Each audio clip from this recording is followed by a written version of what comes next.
Hey, what's good, self-direct investors, and welcome back to my channel. I'm doing a new episode today based on the quarterly review put out by the Ontario Cannabis Store. So in Canada, the largest province we have is Ontario with 14 million people. That's where you have Toronto, that's where you have Ottawa. It's right above the New York border practically. And this information here is going to cover how the Ontario Cannabis Store has improved their operations, which I believe at this point is really just set the baseline for them to start, or for the licensed producers in Canada, at least. Jesus, there's quite the rainstorm out there. But for the top licensed producers in Canada, the ones that do get their systems right, the price points right, and their brands right, they will have plenty of success going forward. As we will see, Ontario has really improved their operations from April 1st to June 30th. So this is going to cover their first fiscal quarter of 2020 to 2021. Now, just before we jump in, if you have not subscribed to the channel, please do so that you don't miss any upcoming cannabis news or investing information in the industry. I definitely have been focusing a lot on personal finance and just investing education, and I will do more of that on the channel, but I also think that because my expertise is in the cannabis industry, it's time to show it, so this is why I'm going to start bringing more content in this area, so curious investors can take advantage. And nonetheless, if you do enjoy this video, make sure you give it a thumbs up as we go through it. And lastly, before we start, if you have not opened your self-directed tax-free savings account yet, there is a link to do so with Questrade, Canada's #1 discount broker, in the link in the bio. And basically you get some free money for doing so. And you can always reach out to me, send me an email, we can set up a Zoom call, and I will help you navigate the platform and educate you on how it all works so that you can make confident financial decisions on your own. So we're going to jump in with this formal letter, or this intro here by the Chief Commercial Officer of the OCS. Her name is Cherry Mara. And in her words, well, the first quarter of fiscal 2020 to 2021 was unprecedented upheaval in our province, country, and planet. Yes, well, for everyone born after, let's say, 1960, we have never faced some sort of, upside down reality in our own world. So yes, this has been interesting, but it's very safe to say that during this difficult time, cannabis has been deemed essential throughout Canada as a medicine and as a retail service for people to relieve stress and all the other good things that come along with it. So I wanted to point that out because I think that's quite important. Another few things that she did mention, being very optimistic about the industry, especially despite these times that we're going through with COVID. And the other thing was was this authorization of more retail stores. Nonetheless, as much as they want to talk about, how they've done better, they certainly have. The Ontario government has done a much better job. But nonetheless, you need to open more stores so that you can eat into the black market share and take some of that back legally. And of course, that's kind of their goal going forward. So it's nice that they have set that up. They've gotten that out of the way. But we're going to be able to look at everything else that they've done right as well. But it's a milestone in pricing because for the first time, the Canadian government is selling weed cheaper than the black market. And that is the ultimate way for them to get in front of others and take their attention. So they do that first, but then also opening more stores means you don't have to rely on people with credit cards. People can pay cash. They can walk to it. And ultimately, just in Ontario, that's where we've got 14 million people in our largest province, that you need locations so that people can go and buy from them. And besides that, I mean, all of the stores going from 53 stores in all of Ontario to 110, that's a big jump, but it's only increasing going forward. And that's basically all the blabble she included. So I'm just going to jump to it. Big deal. I mean, again, lots and lots of room for improvement, but for the first time ever, the legal market gained 25% of the cannabis industry, while the black market is still at a high 74.9%. However, again, with more stores, and as that says it here, with more stores, and I don't want to forget that I have these here. The Alcohol Gaming Commission of Ontario begins issuing 10 cannabis retail store authorizations per week. This is big because 10 a week is 40 a month. 40 in the span of 1 year is 480 stores, right? So it can confirm that as of September 28th, it's gone from 5 to 10. And we currently sit right now, and again, this report is from April to June, so we're sitting right now at 173 stores. So that is a continuous process that Ontario is working on, which is promising. So the more they open more stores, the more legal market share they're going to take, and that does mean more potential revenues for investors going forward. Now, the total sales in Ontario from April 1 to June 30th were $126 million. $43.5 million came from the OCS.ca, and $82.5 million came from retail stores. So, look, as much as the Ontario government's going to want their business to come through the Ontario Cannabis Store, the reality is people want to just be able to walk to a store in their neighborhood, and this is why opening physical brick-and-mortar stores is so important.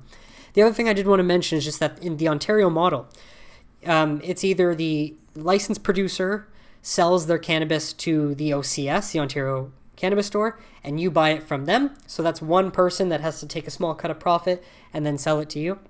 But then the retail stores is basically the licensed producer sells it to the Ontario government, again, still, and then the retail store then has to buy it from the government. They're not buying it directly from the licensed producer.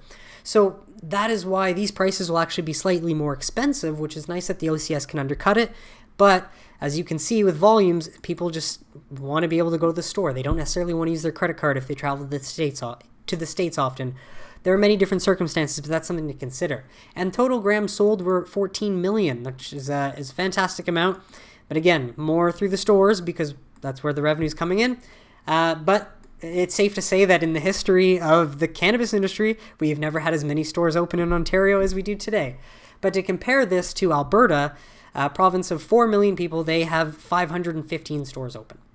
But as time goes on, they're improving their efficiencies, and in just 1 year, they've scaled up their unique items, having 907 versus 515.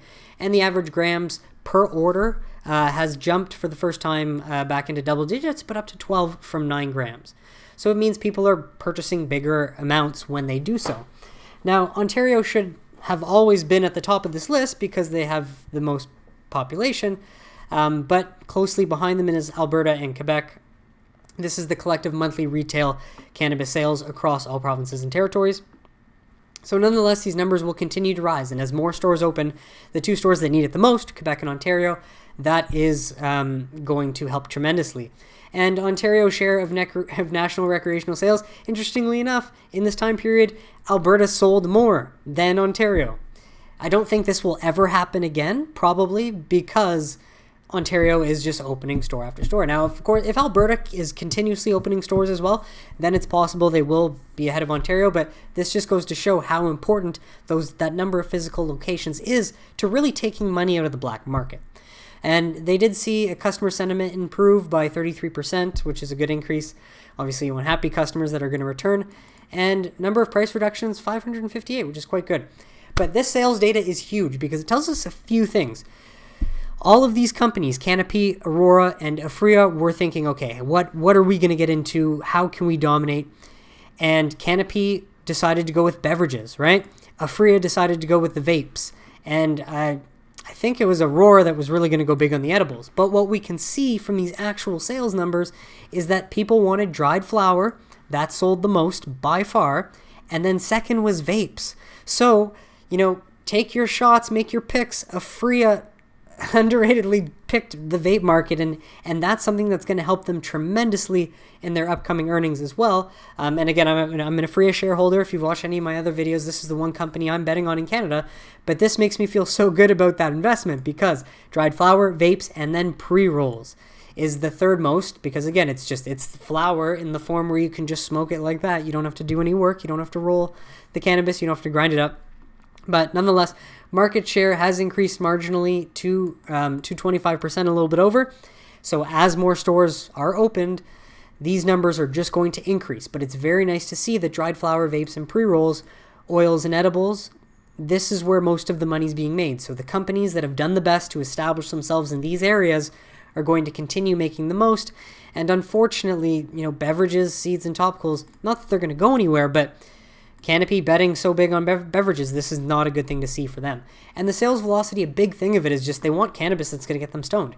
If you're buying cannabis to smoke it and relax or get creative or whatnot, you want to get stoned. You don't want to smoke and be like, I feel like I'm not that, and that's more of a personal preference. But for cannabis consumers, but you can see clearly any products that are just over 20% in THC are favorable. But yeah, so that is of course the the goal for dried flower to make sure that it's potent. As you can see, sales proportions, originally they didn't have a whole lot of 28 grams or 15 gram offerings, but it seems like the most popular is still the 3.5 gram, which is followed by the 1 gram, then the 7 gram. But so for these, more, I guess, seasoned consumers who just think, okay, maybe I can buy 15 grams or 28 grams, that'll last me a month or so, and I just need to hold on to it and use it when I need to. That's one type of consumer. Then there's going to be the type that wants to try 1 gram of different types of cannabis. So many different kinds, but obviously we can see that the 3.5 and I guess you can say the 7 is probably peaking, or the 7 and 15 are peaking to be the most popular. And then sales for new product categories. Again, beverages combined did not even surpass $1 million, which is tough. Obviously, the drinks aren't strong enough. 2 milligrams of THC is not going to do anything. So the Ontario government really did a bad job there as well, though. So it's a tough reality, but when you can see that vapes have pulled in over 2 million, 5 million, and then 3 million, that's big to see. But yeah, I mean, if the government loosened their regulations and made it a lot less lenient, there wasn't a cap of how many drinks you could buy based on how many grams went into each drink. Like you could only buy 5 because 33 grams went into it. Like it doesn't make it. It's a bit ridiculous, but nonetheless, you got to play the game, and if the government doesn't let you, that's too bad. This is the big one, the top 5 brands per category based on sales. So on the OCS.ca versus retail stores, as we can see, what you want to look at is what made the most money. We know that it was dried flower, then it was vapes, then it was pre-rolls. So if we want to see what's making the most money, we go to dried flower on both sides, and we see Redecan, Daily Special, which is Aurora. Redecan's a privately owned company by Big Tobacco in Canada. Daily Special is Aurora, Pure Sun Farms is Village Farms International, Good Supply is Afria, and Edison is Organigram. If we look at dried flower in the retail stores, Redecan, Pure Sun Farms again, Village Farms, Good Supply, Afria, Daily Special, Aurora, Riff, Afria again. So it's good to see Afria twice on each list, twice on the retail list, once here. And then we go down to vapes, Redecan at the top. Redecan, because of the lower price point, I think, because I've been watching, but Good Supply, 11%, Good Supply, 14% right behind. That is huge to see as well. And pre-rolls, this is where I think Afria must be caking. Good Supply, Riff, Soleil, Good Supply, Soleil, just crushing it, which is nice to see. But, and then again, you see beverages, but 40% of beverages are only making 800,000, right? That just does not account for it. You want to look at what's selling the most. And then we can also jump over to our friendly headset.io, which is a fantastic resource, but it will tell us as of September 30th, 2020, the top selling brands in Ontario on the OCS right now are Raider Kush, Riff, which is Afria, Good Supply, which is Afria, Pure Sun Farms, which is Village Farms International, Good Supply, which is Afria, Redecan, Afria, Aurora, and Afria. Now we can jump over to Alberta because, again, the province with the most stores is going to sell a bunch. We've got Afria, Aurora, Namaste Technologies, Organigram, Afria, Village Farms, Namaste, Aurora, and Original Stash, which is Hexo, based out of Quebec. First time we've seen them on here. If we jump over quickly to see what BC's doing, this one is Redecan on the top, Aurora, Namaste, Doja, which is Canopy, Redecan, Aurora, Pure Sun Farms, Village Farms International, San Rafael is Aurora, and then Doja is again Canopy. So Afria is not on that list, but I did want to show you that Afria has just recently on September 25th introduced their new brand Bingo, and as you can see on the Ontario Cannabis Store dried flower, they are at the top, undercutting Pure Sun Farms by 2 cents. So that is a big boss play by Afria there, and I do see that coming into play going forward. Now let's look at the pricing. The whole thing is that as you continue to operate and you improve your operations and your systems over time, it's going to cost you less and less, and that way you can increase your margins or your profits. So the Ontario Cannabis Store at least started out averaging at about $10.80 a gram. This was in Q1 of 2019, but has gotten that down to $7.05, and that is where they're very proud. And the government is shredding the black market share, which is great. So I'm excited to see going forward when more of these reports come out, what we can expect growth-wise in reduction of like the cost that it takes for these producers to make a gram, but then also for the cost it takes for the OCS to organize the distribution, whether it's through the OCS or through the retail operation. So that all comes with time, but this is great to see because this is how you can actually compete. Retail stores, of course, this is different because every private business owner is going to be different. However, they do have some work to do in order for them to steal their own form of market share, because obviously you could see that Ontario, the OCS store, wasn't making as much as the retail. So the Ontario Cannabis store obviously wants to cut into that and get some more. But basically, we can just see is that the average price per gram is going down, which is allowing the costs, or which is allowing these channels to charge less, which is ultimately bringing more return customers back over time too. And if you look at the grams sold by region, of course, the Northern Ontario is pretty remote and desolate, so most of it is coming from the most populated areas where we in Ontario live by the province. But like the growing number of retail stores, look how pathetic that was. Last year, they had 22. Of course, you're not going to make much progress with that. 24, 27, finally they realize, okay, we can open more stores. And that's what they've been doing, which is huge. So, of course, the more stores that open up, well, the number of stores that open, the less distance someone's going to have to travel to get to a store, which is great. That means more potential access. And another thing is that as more stores open, the average grams sold per store is going to decrease as well, because this breeds competition. There's going to be more stores so that more business owners share the wealth, employ Canadians, and give back in that sense. That is the beauty of, functioning capitalism that's working properly and benefiting everyone, not when greed gets in the way. That's why you got to be grateful for how Canada's actually doing this. It's amazing. And then we have unique visitors to the OCS. For the first time, they surpassed 5 million unique visitors in this past quarter, and that's again the last 3 months, just from April to June. It's October now, so we're way past this. But this is the numbers that we're going to start seeing on companies' reports coming out going forward. Conversion rate has increased to 9.2%, and again, up from 9 to 10 roughly is 12 grams per order. And cannabis can go a much longer way. If you're not using it that often, it costs far less than alcohol. Or a night out, you could spend $100 easily.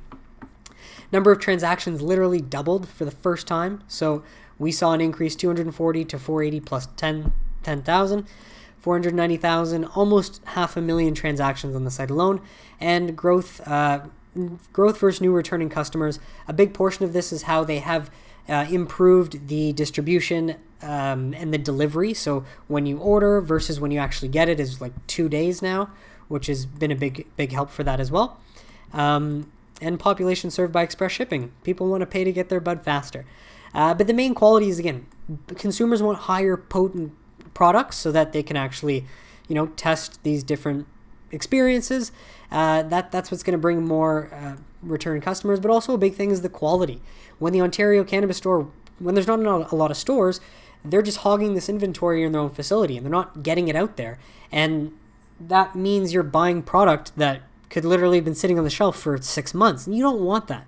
You want it flowing. So that is where this time in practice is making it right now the best time for investors to get in. I hope you've been watching some of my other content. The next episodes of Reality Check Cannabis in 2020 are coming out. They're going to be fantastic, especially the case study on Canada, which covers a lot of this. And the barriers to purchasing is mostly just the common ones you'll see. I can get it better somewhere else. I got a better deal, or, that's why there's still always work to be done to improve these systems. But the last thing we will cover is the supply chain. As I said, this is big. If the faster you can get cannabis to the people for their experience to be better, the more likely they're going to return and buy. And a number of wholesale orders, this was an interesting stat, but I do believe, from my understanding, is that the Ontario Cannabis store will actually resell wholesale cannabis to to other stores that need it. So basically, if a licensed producer has ran out of a certain product, they can buy existing cannabis and put their label on it. Not necessarily what they want to do, but this is, again, this is what happens when your systems are not as efficient yet, and you just have to scramble in order to put product out there to make money. And that is just the side effect of, again, an industry being birthed out of nowhere, and a lot of small companies trying to get in on the opportunity as well. It's those smaller producers that don't have the capacity that are likely buying wholesale. And the average number of visits per units ordered per month, per store by month. Again, the more stores that open, the more this will decrease, but that's good because you want as much volume from as many stores as possible. That is organic, true, real growth that we will see. And the last thing I wanted to point out here is the selling classics. Once we can figure out who these ultra fast sellers and fast sellers are, that's going to be a big difference too, because some brands are crushing it. There's the percentage of SKUs that have gone through and the number of sales. Basically, some brands, they can't stock the shelves fast enough, whereas others, they just don't sell. So in time, the companies behind these brands are going to struggle, and it's the company behind these ultra fast and fast sellers that are going to thrive. So that was the report, which basically just means that Ontario is, it's on its way to improving, which will equal more revenues for licensed producers and for investors like you and I that do our research, our due diligence, choose one company, and patiently wait for our hard work and investment to pay off. So what do you think? Do you agree? And of course, there's plenty of room for improvement. Quebec is another province that needs more stores, but I did want to cover this just because I know a lot of people aren't aware that this information is out there. And this industry is still in its infancy. It's very small. So again, I think this is the best time to start paying attention and get in if that is something you're interested in doing. Just a way to learn or earn some extra money, and keep your brain stimulated and keep learning as an adult. Nonetheless, though, if you enjoyed this video, please give it a like and subscribe to the channel. That way you don't miss any new content coming out. But I will be publishing the next episode, episode 6, which is the failed war on drugs and U.S. states begin to legalize it. That will be coming out this Sunday. So I do encourage you, if you haven't checked out that series, do it. But thank you so much for stopping by. Stay highly invested in yourselves, everybody. Until next time.